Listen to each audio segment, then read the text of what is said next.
नमस्कार दर्शक बंधु मु ज्योतिर्मयी आपण मानक स्वागत करुच्ची बीआर मूवीज द्वारा प्रस्तुत ओडिशार प्राचीन परंपरार ए ओडिया पाला आमर ए झरका कार्यक्रम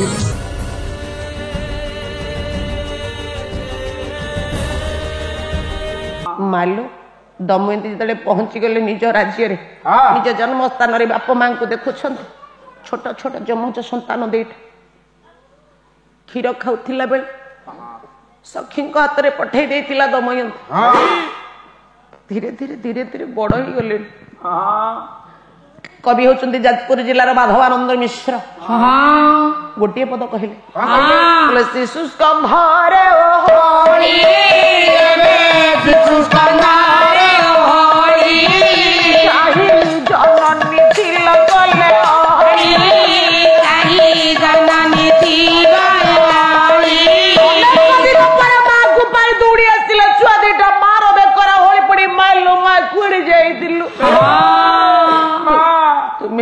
बापा कुआड़े बापा कुआड़े वाले मां बापा कुआड़े वाले कले तोरा गात गप देखे लटे लावो जाए लटे वो तारे होती वो पाँच जाए बे प्राण जाते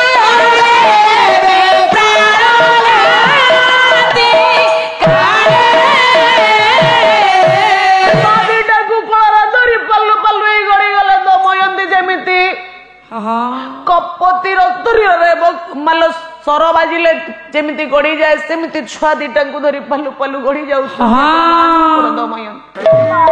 कले पिले कही पारिबिनी तुम बापा कोठी अच्छे केमी अच्छे धन रे ये दैव एमती आम बाम आम समस्त को एमती अलग अलग कर बाबूरे मु सीना आसिली तो बापा कोठी अच्छी कहीपर हाथ जोड़ी देला दमयंती कहली ब्राह्मण गोसाई आपण जीवन रे केते उपकार मोर कले हाँ माँ मो बापा माँ पाखे आनी मत पहुंचेली मो छुआ दीटा को पाखे पहुंचेली हाँ माँ आ गोटे अनुरोध मोर रखिबे माँ दयाकोरी आपण टी मो स्वामी को खबर आनी मत देई परिबे माँ मु जानी छी आपण ही कार्य करि परिबे माँ आपण मते जेमिति चिन्हे नले हाँ आपण मो स्वामी की भी चिन्हि परिबे सथि पई केमिति आपण मो स्वामी की चिन्हि परिबे हाँ मु आपण गोटे उपाय कहिबे हाँ उपाय टे कहले मु चिन्हिबी कहले ब्राह्मण गोसाई मु आपण गोटे गीत कहि देबी जो गीत को गाई गाई आपण सब राज्य रे बुलिबे देखिया ब्राह्मण चेष्टा करिवो से गीतटा मु आपण को अधा देबी हाँ आ से गीतर शेष चरण जे पूर्ण करिवो तारी खबर खाली आपण आसी मते देबे हाँ ये के उपकार करिवे ना ये माँ से गीत कौन टिके कहनी माँ ये ब्राह्मण चेष्टा करिवो चेष्टा करिवो निश्चिंत भरोसा रखे माँ भरोसा रखे आपण ए गीत गाइबे कौन गाइबी पुरुष जाति बड़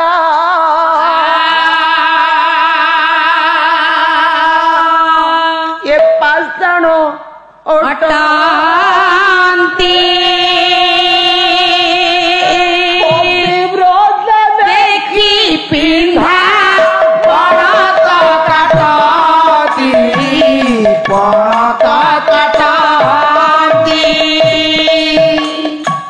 गोसाई मन रहिला माँ थरे कौन गाँव मन रही ब्राह्मण पुआ मन रखिपर मोर पुरुष जाति आपण एमिति पढ़िले हबनी आउ एमिति पढ़िबे केमिति पुरुष जाति बड़ा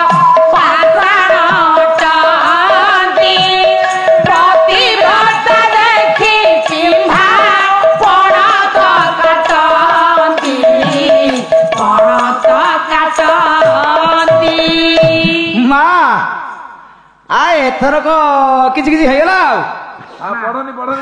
ହେଇଗଲା ପଢିବି ମୁଁ ଏ ବ୍ରାହ୍ମଣ ପୁଅ ମୁଁ ନୈଷ୍ଠିକ ବ୍ରାହ୍ମଣ ତୁ ଜାଣିନୁ ମୁଁ ଆଗ ଛେକରେ ବ୍ରାହ୍ମଣ ଜନ୍ମ ହେଇଛି ପୁରୁଷ ଜାତି ବଡ଼ ପାଷାଣ ପତିବ୍ରତ ଦେଖି ଚିନ୍ଧା ବଣତ କାଟନ୍ତି ବଣତ କାଟନ୍ତି ବ୍ରାହ୍ମଣଟି ଆଜି ବାହାରି ପଡିଲା ମା ଆଜ୍ଞା ଆଉ ମୁଁ ଏଥର ଚାଲିଲି ଆଜ୍ଞା ଆସନ୍ତୁ ହଉ ମା ତୁ ଥା ମୁଁ ଚାଲିଲି ଆଉ ବହୁତ ବାଟ ଯିବ ଏ ମା ଦେଖ ମତେ ବହୁତ ବାଟ ଯିବ ଏଇ ଗୀତଟି ଶୁଭ ଆପଣ ମାନଙ୍କର ବହୁତ ବାଟ ଯିବ ବ୍ରାହ୍ମଣ ଚାଲିଛନ୍ତି ବହୁତ ବାଟ ଯିବାକୁ ଏ ମା ତେଣେ କଣ ହେଇଛି ନା ଧୀରେ ଧୀରେ ଧୀରେ ଧୀରେ ରାତି ପାହି ଆସୁଛି ଆପଣ ମାନଙ୍କର ଋତୁପର୍ଣ୍ଣ ରାଜ୍ୟରେ ତ ଆଶ୍ରୟ ନେଇଥିଲେ ରାଜା ନଳ ଘୋଡା ମାନଙ୍କ ପାଇଁ ଘାସ କାଟିବା ପାଇଁ ଯାଇ ପହଞ୍ଚି ଯାଇଛନ୍ତି ନଦୀ କୂଳରେ ଘାସ କାଟୁଛନ୍ତି ତେଣେ ଆଜ୍ଞା ସୂର୍ଯ୍ୟ ଉଦୟ ଚଳରେ ଉଦୟ ହଉଛନ୍ତି ଲକ୍ଷ୍ୟ ପଡିଗଲା ରାଜା ହାତ ଯୋଡି ଦେଇ ନମସ୍କାର ଟିଏ ହେଲେ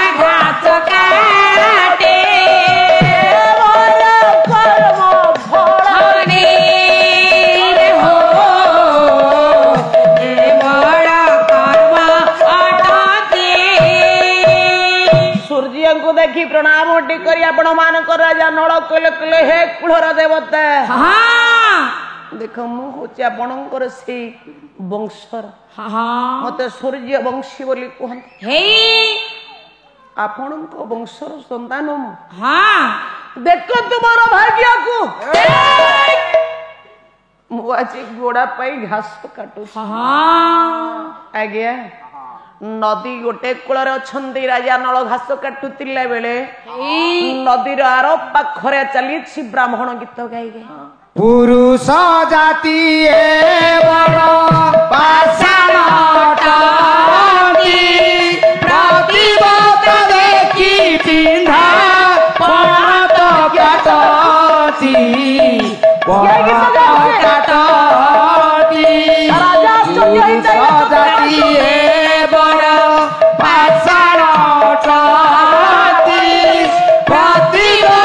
देखी चिंधा पणत काटती ब्राह्मण गोसाई किए भी टिके सुनंतु हे टिके सुनंतु ए रो ये ब्राह्मण बहुत दूर जीव जमा मो अनुकूल भी गाना मु आउर बहुत दूर बाट जीवी पुरुष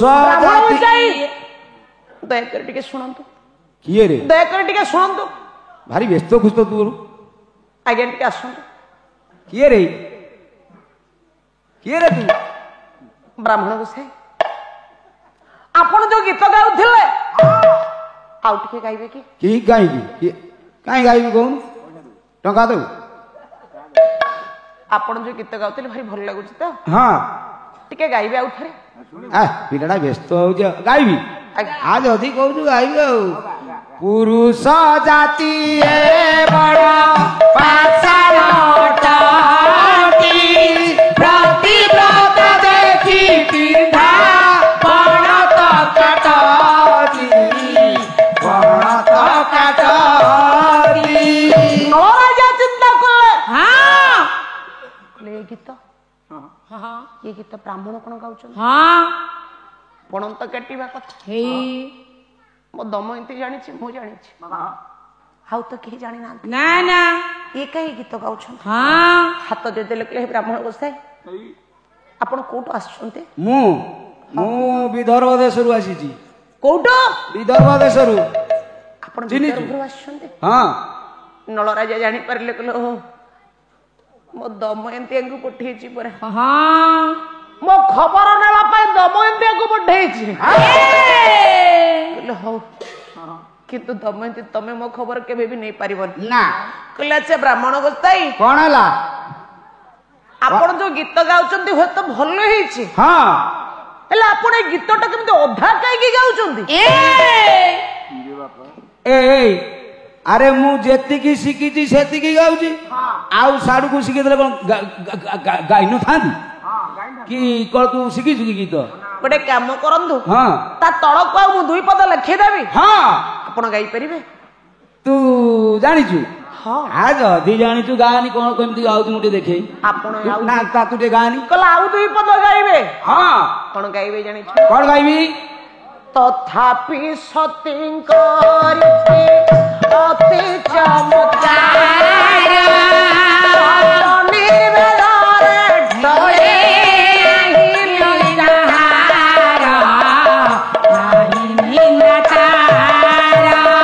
ପୁରୁଷ ଜାତି ବଡ଼ ପାଷାଣ ଅଟନ୍ତି, ପ୍ରତିରୋଧ ଦେଖି ବିଧା ପଣତ କାଟନ୍ତି, ପଣତ କାଟନ୍ତି।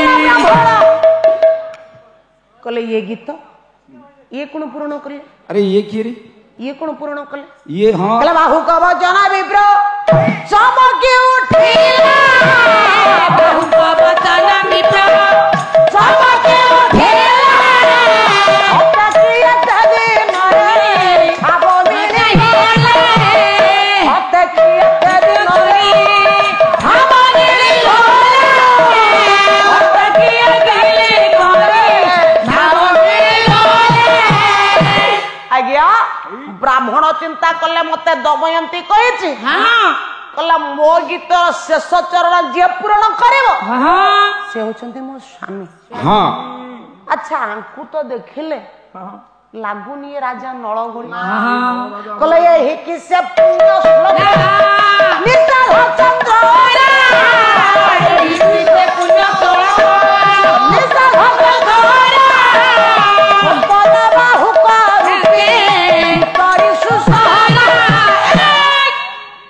ଏଇ କଣ ସେଇ ପୁଣ୍ୟ ଶ୍ଲୋକ ରାଜା ନଳ?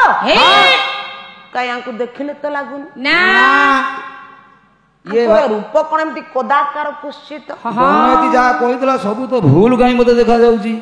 କହିଥିଲା ଯେ ଗୀତକୁ ପୂରଣ କରିବ। ଯାଉଛି ଇଏ ଜିନ ସିନ ଶରୀର ଡାଲା ବାଡେଇ ହେଲାଣି, ପୁଣି ଘାସ ଫାସ କାଟୁଛି। ଇଏ କଣ ସେଇ ମୋର ଦମୟନ୍ତୀ କହିଛି ମୋ ଗୀତର ଶେଷ ଚରଣ ଯିଏ ପୂରଣ କରିବ ତାରି ଖବର ଟିକେ ମତେ ଆସି କହି। ସେ ମତେ କହିଥିଲା ସିଏ ମୋ ଗୀତ ଯିଏ ପୂରଣ କରିବ ସିଏ ମୋ ସ୍ୱାମୀ।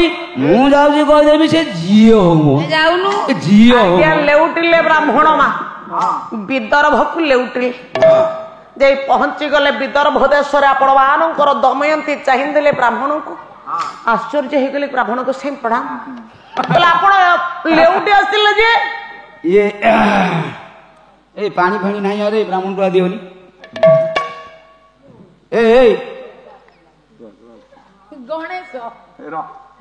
ବାବା କୁଆଡେ ଆଇଲେଣି? ଇରେ ବାବା ମୋ ବେଗରୁ ଓଳି ପଇଲେ କି? ମୋ ବେଗରୁ ଓଳି ପଇଲା, ବୁଢା ବେଗରୁ ଓଳି ପଇଲା। ହଁ ମା ଆପଣ କେତେ ଶୀଘ୍ର ଫେରି ଆସିଥିଲେ କାହିଁକି? ତମେ ଯାହା କହିଥିଲ ମୁଁ ସେଇ ସନ୍ଧାନ ନେଇକିରି ଆସିଛି। ତମେ ଯାହା ଆପଣ କଣ ମୋ ସ୍ୱାମୀଙ୍କର ସନ୍ଧାନ ପାଇଗଲେ? ହଁ ତମେ ଯାହା କହିଥିଲ ସେ ସବୁ ଗାଇଲା। ହେଲେ ମା ଗୋଟେ କଥା ହେଲେ ହେଲେ ପୁଣି କଣ ମତେ କାହିଁକି ଜଣା ପଡୁନି? କଣ ଜଣା ପଡୁନି? ଏ ତା ଢାଲା ବାଡେଇ ହଉଛି, ପୁଣି ଘାସ କାଟୁଛି। ସେଇ ଲୋକଟା ସେ ଗୀତକୁ ପୂରଣ କଲା। କଣ କହିଲେ? ହଁ ବିବର୍ଣ୍ଣ ଦେଖା ଯାଉଛନ୍ତି, କୁଶ୍ଚିତ କଦାକର ଦେଖା ଯାଉଛନ୍ତି, ଶରୀରଟା ସିନା ବିବର୍ଣ୍ଣ, ଘୋଡା ପାଇଁ ଘାସ କାଟୁଛନ୍ତି, କିନ୍ତୁ ଗୀତର ଶେଷ ଚରଣ ପୂରଣ କଲେ।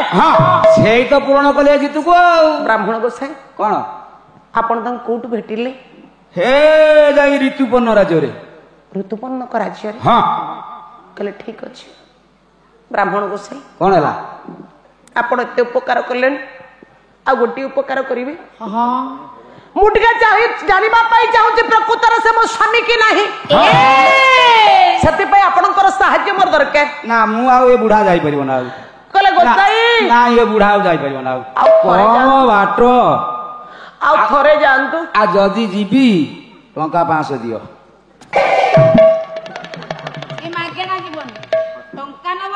ସେଦିନ ବ୍ରାହ୍ମଣ ମାଗିଲା ମତେ ଟଙ୍କା ଦିଅ। ଆଉ ବୁଢା କୋଉଠି ବାଟରେ ଟିଫିନ ଫିଫିନ ଚା ଫା କରିବ ନା? ହେ ଆଜ୍ଞା ଦେଖନ୍ତୁ ଦମୟନ୍ତୀ କହିଲେ ବ୍ରାହ୍ମଣଙ୍କ ସେନା ଆପଣ ଯିବେ କଣ କରିବେ? କଣ? ଋତୁପର୍ଣ୍ଣଙ୍କ ପାଖରେ ପହଞ୍ଚିବେ।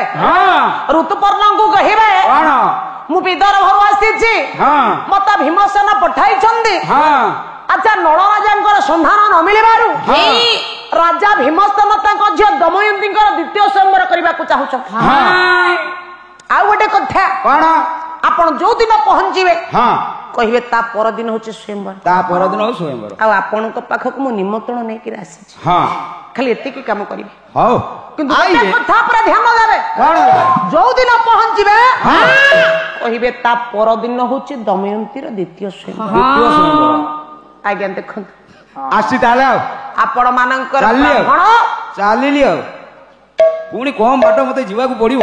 ଯାଇ ପହଞ୍ଚି ଗଲେ ଋତୁପର୍ଣ୍ଣ ରାଜ୍ୟରେ ସଭା କାର୍ଯ୍ୟ ଚାଲିଛି, ସିଂହାସନରେ ବସିଛନ୍ତି ରାଜା। ଇଏ ପହଞ୍ଚି ଗଲେ ଆପଣ ମାନଙ୍କର ବ୍ରାହ୍ମଣକୁ ଦେଖି ରାଜା ଆଜ୍ଞା ଯଥାବିଧି ମାନ୍ୟ ପ୍ରଦାନ କରିବା ପରେ ହାତ ଯୋଡି ପ୍ରଣାମ କଲେ। କହିଲେ ବ୍ରାହ୍ମଣ ଗୋସାଇ କୁଆଡେ ଆସିଲେ ଆଜ୍ଞା? ବଡ ସୌଭାଗ୍ୟର କଥା। କୁଆଡେ ଆସିଲି ଯେ ଗୋଟେ ଖବର ନେଇକି ଆସିଲି। କଣ ଆଣିଛନ୍ତି ଆଜ୍ଞା? ବିଦର୍ଭ ଦେଶର। ଆପଣ ବିଦର୍ଭରୁ ଆସୁଛନ୍ତି? ଆଜ୍ଞା କଣ ସମ୍ବାଦ ଆଣିଛନ୍ତି? ବିଦର୍ଭ ଦେଶର ଭୀମସେନଙ୍କ ଝିଅ ଦମୟନ୍ତୀ ତାର ଦ୍ୱିତୀୟ ସ୍ୱୟଂବର ହବ। ତମେ କାଲି ପ୍ରଭାତରୁ ଯାଇ ପହଞ୍ଚିବ। ଯିବ ଯେ ପିଲାପିଲି ନେଇକିରି ଯିବ। ମୁଁ ଯାଉଛି। ଆଚ୍ଛା ରୁହ ମୁଁ ଯାଉଛି। ରୁହନ୍ତୁ। ସ୍ୱୟଂବରଟା କୋଉ ଦିନ? କାଲି ବା। ରାଜା ଏ ବ୍ରାହ୍ମଣକୁ ବାନ୍ଧି ପକା।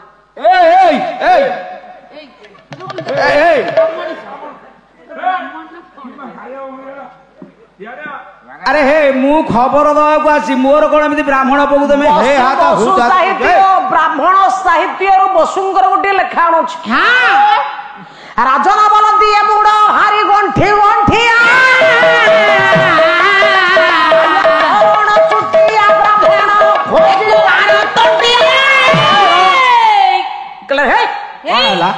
ବାନ୍ଧ ବ୍ରାହ୍ମଣ। ଦୋଷ ମୋର କିଛି ନାହିଁ। ମୁଁ ବ୍ରାହ୍ମଣ ପୁଅ ଏକାରି ଅଭିଶାପ ଢାଳିଦେବି। ମୁଁ ବ୍ରାହ୍ମଣ ପୁଅ। ଦୋଷ ମୋର କଣ ଅଛି? ମତେ କହିଲେ ମୁଁ ଖବର ଦବାକୁ ଅଛି। ତମେ ମୋ ଉପରେ ରାଗୁଛ କାହିଁକି? ରାଗୁଛ କାହିଁକି? କଣ ହେଲା? ଆଚ୍ଛା ମୋ ରାଜ୍ୟରୁ ବିଦର୍ଭ ରାଜ୍ୟକୁ 7 ଦିନର ବାଟ। 7 ଦିନ। ରାତି ପାଇଲେ ସ୍ୱୟଂବର। ତମେ ଆଜି ଆସି ମତେ କହୁଛ ମୁଁ 7 ଦିନର ବାଟକୁ ଗୋଟେ ଦିନ କେମିତି ଯିବି? ଜମା ରାଜା ମୋ ଉପରେ ରାଗନା। ଆଉ ମୁଁ କମ ଦେଶର ନିମନ୍ତ୍ରଣ ଦେଇ ଆସିଛି। ଏ ବୁଢା ବହୁ ଦେଶ ଦେଇ ସାରିଲା ପରେ ଲାଷ୍ଟରେ ତମ ପାଖକୁ ମୁଁ ଆସିଲି। ଆଉ ଦୋଷ କଣ ମୋର? ହେଇ ତମେ ଜମା ରାଗନା। କାଲି ଯିବ। ଆଜ୍ଞା ବ୍ରାହ୍ମଣ କହିଲେ ଆଜ୍ଞା ଏଥିପାଇଁ ମୋର କିଛି ଦୋଷ ନାହିଁ। ପ୍ରତ୍ୟେକ ରାଜ୍ୟରେ ବୁଲି ବୁଲି ମୁଁ କଣ ଖାଲି ଆପଣଙ୍କ ରାଜ୍ୟକୁ ନିମନ୍ତ୍ରଣ ଆଣିଛି? ପ୍ରତ୍ୟେକ ରାଜ୍ୟରେ ନିମନ୍ତ୍ରଣ ଦେଇ ଦେଇ ଶେଷରେ ଏଠି ପହଞ୍ଚିଲି। ଯଦି ଆପଣ ପାରିବେ ଯିବେ, ନ ଯିବେ ନାହିଁ। ଜମା ମୋ ଉପରେ ରାଗ। ମୋର ଗାଡି ଅଛି ନା, ଘୋଡା ଅଛି ନା, ଟଲି ଅଛି ନା, ଟେପୁ ଅଛି ନା, ଅଟୋ ଅଛି ନା, ବସ ଅଛି ମୋର। ମୁଁ ବୁଢା ଚାଲି ମୁଁ ବେଦ ମହିଳୀ, ତଥାପି ମୋ ଉପରେ ତମେ ରାଗୁଛ? ରାଜା ବୁଢା ବୋଲି ଏ ତ ସବୁଆଡେ ନିମନ୍ତ୍ରଣ ଦେଇ ଆସି ଶେଷରେ ଏଠି ପହଞ୍ଚିଛି। ତାପରେ ରାଗି ଲାଭ କଣ? ବ୍ରାହ୍ମଣ ଚାଲିଗଲେ। ରାଜା ମନରେ ଗୋଟେ ରାଜାଙ୍କ ମନରେ ଗୋଟେ ଉଦ୍ଦୀପନା ବା ଉତ୍କଣ୍ଠା ଜାତ ହେଲା। କହିଲା ଆଚ୍ଛା ଦମୟନ୍ତୀଙ୍କର ପ୍ରଶଂସା ମୁଁ ଶୁଣିଛି। ଆଚ୍ଛା ଦମୟନ୍ତୀ ଭଳି ସ୍ତ୍ରୀଟେ ଯଦି ପାଇପାରିଲେ ଜୀବନଟା ସାର୍ଥକ ହେଇଯିବ। ବାହୁକଙ୍କ ପାଖରେ ପହଞ୍ଚି ଗଲେ। ଡାକିଲେ କହିଲେ ବାହୁକ କଣ ହେଲା ମହାରାଜ? ଗୋଟେ କଥା କହିବି। କଣ ଆଜ୍ଞା? ବିଦର୍ଭର ରାଜକନ୍ୟା ଦମୟନ୍ତୀ ତାର ଆସନ୍ତା କାଲି ସ୍ୱୟଂବର। କଣ କହିଲେ? ଦ୍ୱିତୀୟ ସ୍ୱୟଂବର ହଉଛି ଦମୟନ୍ତୀର ସ୍ୱୟଂବର। ଆପଣଙ୍କ କଥା କିଏ କହିଲା? ଏ ବ୍ରାହ୍ମଣ ଆସି କହିକିରି ଗଲା ବିଦର୍ଭରୁ। ମନେ ମନେ ଚିନ୍ତା କରୁଛନ୍ତି ରାଜା ନଳ। କହିଲେ କଣ ହେଲା ମୋ ଦମୟନ୍ତୀର ସ୍ୱୟଂବର, ତାମାନେ ଦମୟନ୍ତୀ କଣ ମତେ ଭୁଲି ଗଲେଣି? ଏତେ ଶୀଘ୍ର ପରିବର୍ତ୍ତନ ହେଇଗଲା ଦମୟନ୍ତୀ, ତୁମେ ତୁମ ନଳକୁ ଭୁଲିଗଲ, ଆଉ ଥରେ ବିବାହ କରିବା ପାଇଁ ମନସ୍ଥ କରି ସାରିଲଣି। କହିଲେ ଏଥିରେ ତୁମର ବା କଣ ଦୋଷ? କହିଲେ ନିଜେ ତ କରିଛି ମୁଁ ହିଁ କ୍ରୂର ବ୍ୟବହାର,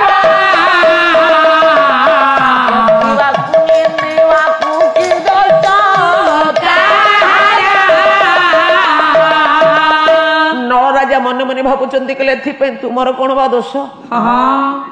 କହିଲେ ମୁଁ ଯା ତୁମ ସହିତ କରିଛି ନା ଦମୟନ୍ତୀ, ବାଘ ଭାଲୁ ହିଂସ୍ର ଜନ୍ତୁଙ୍କ ମଝିରେ ତୁମକୁ ମୁଁ ଛାଡି ଚାଲି ଆସିଲି, କାହିଁକି ବା ତୁମର ମୋ ଉପରେ ଭରସା ରହିବ? ଭଲ କରିଛ ଦମୟନ୍ତୀ। ଠିକ ଅଛି, ଭଗବାନ କରନ୍ତୁ ଯୋଉଠି ବିବାହ କର ଭଲରେ ଥାଅ। ଆଜ୍ଞା ଦେଖନ୍ତୁ, କାଳେ ରାଜା ଋତୁପର୍ଣ୍ଣ ରାଜା ଦେଖିଦେବେ ନଳ କାନ୍ଦୁଛନ୍ତି, ଲୁଚି ଲୁଚି ଲୁହଟାକୁ ପୋଛି ନେଲେ। କହିଲେ ମହାରାଜ ଆପଣ କଣ ଚାହୁଁଛନ୍ତି? ମୁଁ ଚାହୁଁଛି ମୁଁ ସେ ସ୍ୱୟଂବରରେ ଯୋଗ ଦେବା ପାଇଁ, ହେଲେ ମାତ୍ର ଗୋଟିଏ ଦିନ ମୁଁ ସେଠି କେମିତି ଯିବି ସେଇ କଥା ମୁଁ ଚିନ୍ତା କରୁଛି। କହିଲେ ଆପଣ ବ୍ୟସ୍ତ ହୁଅନ୍ତୁନି, 7 ଦିନର ବାଟ ତ, ଗୋଟାଏ ଦିନରେ କେମିତି ଯିବେ? କେମିତି ଯିବି? କହିଲେ ଆଜ୍ଞା ମୁଁ ଆପଣଙ୍କୁ ନେଇଯିବି। ତମେ ନେଇଯିବ? ହଁ। କେମିତି? ମୁଁ ଆପଣଙ୍କୁ ନେଇଯିବି, ମୁଁ ଜାଣିଛି। ଆପଣ ଗୋଟେ ବ୍ୟସ୍ତ ହୁଅନ୍ତୁନି, ମୁଁ ଅଶ୍ୱଟେ ଆଣୁଛି। ଆଜ୍ଞା ରାଜାଙ୍କ ମନରେ ଉତ୍କଣ୍ଠା ଦେଖି କାଳ ବିଳମ୍ବ ନ କରି ନିଜର କର୍ତ୍ତବ୍ୟ ସମ୍ପାଦନ କରିବା ପାଇଁ ଅଶ୍ୱ ଚାଳକୁ ଚାଲିଗଲେ ଆପଣ ମାନଙ୍କର ବାହୁକ ବା ବାହୁକ ରୂପୀ ରାଜା ନଳ। ଅଶ୍ୱଶାଳାରୁ ଗୋଟେ ଅଶ୍ୱ ଆଣିଲେ।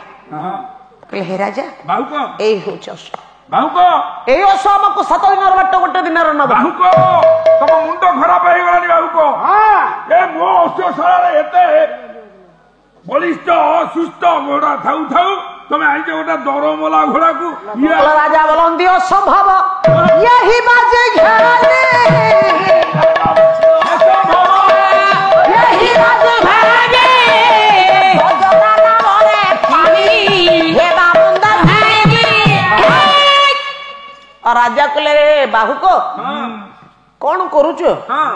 मो घोड़ा शाला केते केते भल भल घोड़ा अच्छा, ददरा घोड़ा टाक आनीच 7 दिन बाटू आम गोटे दिन नब। ददरा घोड़ा आमको 7 दिन बाटू हसिले हसिले बाहुक रूपी राजा नल कहले आपण आज्ञा व्यस्त हुंतनी, आपण सिना जानी पारंतु किंतु मु जानी पारुछि। कोन 10 चक्र थिबा असह्य, 10 चक्र थिबा असह्य क्षिप्रज्ञानी।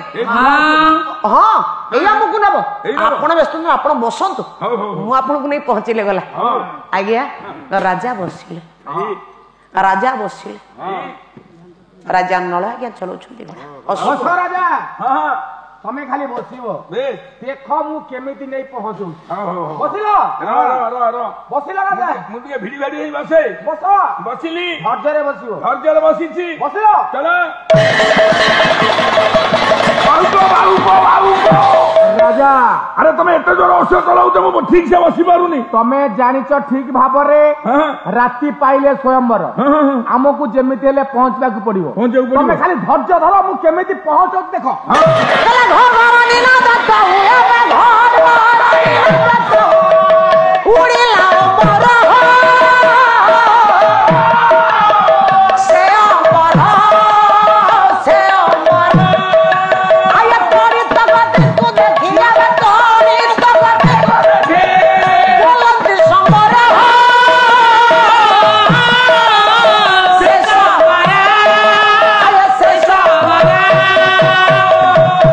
भोली भावर अश्वचालना करुछंती राजा नल आगे स्थिर होई बसी पर बाहुको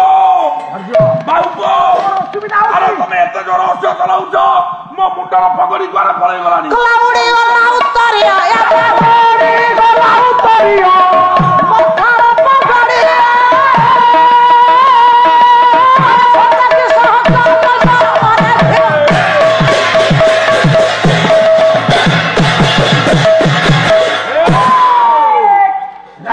बाहुको धैर्य धर, राति पाइले केमिति जाई पहुंचबो, आवश्यक नै पगड़ी। धैर्य धर आज्ञा देखंतु राजा मुंडर उत्तरी पगड़ी उड़ी गला, देहर उत्तरिया उड़ी गला, तथापि ରାତି ଘଡ଼ିଏ ଅଛି ବିଦର୍ଭରେ ଲାଗିଗଲା ରଥ। ରାତି ଘଡ଼ିଏ ଅଛି କହିଲେ ଆଜ୍ଞା ହେଇଗଲା ବିଦର୍ଭ ହେଇଗଲା। ଆଶ୍ଚର୍ଯ୍ୟ ଆପଣ ମାନଙ୍କୁ ଋତୁପର୍ଣ୍ଣ ରାଜା ସମ୍ବର ଆହୁରି ଘଡ଼ିଏ ରାତି ଅଛି କହିଲେ ବାହୁକ ଆଶ୍ଚର୍ଯ୍ୟ କଥା 7 ଦିନର ବାଟ ଗୋଟିଏ ଦିନର ଆମେ ପହଞ୍ଚିବା କଥା ଆହୁରି ଘଡ଼ିଏ ରାତି ଅଛି ତମେ ପହଞ୍ଚିଗଲ। ଆଚ୍ଛା ମତେ ଟିକେ କହିବ କି ତମେ କେମିତି କଣ କି ମନ୍ତ୍ର ଜାଣିଛ? କହିଲେ ଆଜ୍ଞା ମୁଁ ଅଶ୍ୱଚାଳନା ବିଦ୍ୟା ଶିଖିଛି। ତମେ ଅଶ୍ୱଚାଳନା ବିଦ୍ୟା ଶିଖିଛ? ମୁଁ ବି ଅକ୍ଷଚାଳନା ବିଦ୍ୟା ଶିଖିଛି। ତମେ ମତେ ଅଶ୍ୱଚାଳନା ବିଦ୍ୟା ଦବ, ମୁଁ ତମକୁ ଅକ୍ଷଚାଳନା ବିଦ୍ୟା ଦେଇଦେବି। ଦେଖନ୍ତୁ ଅକ୍ଷଚାଳନା ବିଦ୍ୟାଟା ଦବା ପାଇଁ କଥା ଦେଇଦେଲେ ରାଜା ଋତୁପର୍ଣ୍ଣ କହିଲେ ତୁମେ ମତେ ଅଶ୍ୱଚାଳନା ବିଦ୍ୟା ଶିଖେଇ ଦବ, ମୁଁ ତୁମ ଅକ୍ଷଚାଳନା ବିଦ୍ୟା ଦେଇଦେବି। ଆଜ୍ଞା ଏଇ ସମୟରେ ଆପଣ ମାନଙ୍କର ରାଜା ବିଦର୍ଭ ଦେଶ ରାଜା ଭୀମସେନ ରାଜ୍ୟ ଭ୍ରମଣରେ ଯାଉଥିଲେ। ହଠାତ୍ ଲକ୍ଷ୍ୟ ପଡିଗଲା ନିଜ ରାଜ୍ୟରେ ହଠାତ୍ ଗୋଟେ ରଥ ଆସି ରହିଲା। କହିଲେ ରାତି ଘଡ଼ିଏ ଅଛି ରଥଟିଏ କଣ ଆସି ରହିଲା। ପାଖକୁ ଗଲେ ଭୀମସେନ ଦେଖିଲେ ଋତୁପର୍ଣ୍ଣ ରାଜା ସମ୍ବର ପ୍ରଣାମ କଲେ। ଆଜ୍ଞା ପରସ୍ପର ନମସ୍କାର ହେଲେ। କହିଲେ ଆପଣ ଏ ଅସମୟରେ ମୋ ରାଜ୍ୟରେ କୁଆଡେ ଆସିଲେ? ଆଜ୍ଞା କୁଆଡେ ଆସିଲେ ଦେଖନ୍ତୁ ଋତୁପର୍ଣ୍ଣ ରାଜା ଆଶ୍ଚର୍ଯ୍ୟ କହିଲେ ହେ ୟା ଝିଅର କାଲି ସ୍ୱୟଂବର ବ୍ରାହ୍ମଣକୁ ପଠେଇ ନିମନ୍ତ୍ରଣ ଦେଲା ଆଉ କଣ ଏବେ ପଚାରୁଛି କୁଆଡେ ଆସିଲ? ଚାହିଁଦେଲେ ରାଜ୍ୟର ସ୍ୱୟଂବର କୌଣସି ଆୟୋଜନ ନାହିଁ। ଯେତେବେଳେ ରାଜା ପଚାରୁଛନ୍ତି କୁଆଡେ ଆସିଲ ମା ଇଏ କହିବେ ନା ତୁମ ଝିଅକୁ ବିବାହ କରିବାକୁ ଆସିଛି? ମାଡ ଗୋଟେ ତଳେ ପଡିବ ନା। ଇଏ ଆଉ କହିଲେନି କୁଆଡେ ଆସିଛନ୍ତି ବୋଲି। ମନେ ମନେ ଖୋଜିଲେ ସେ ବ୍ରାହ୍ମଣ କୁଆଡେ ଗଲା।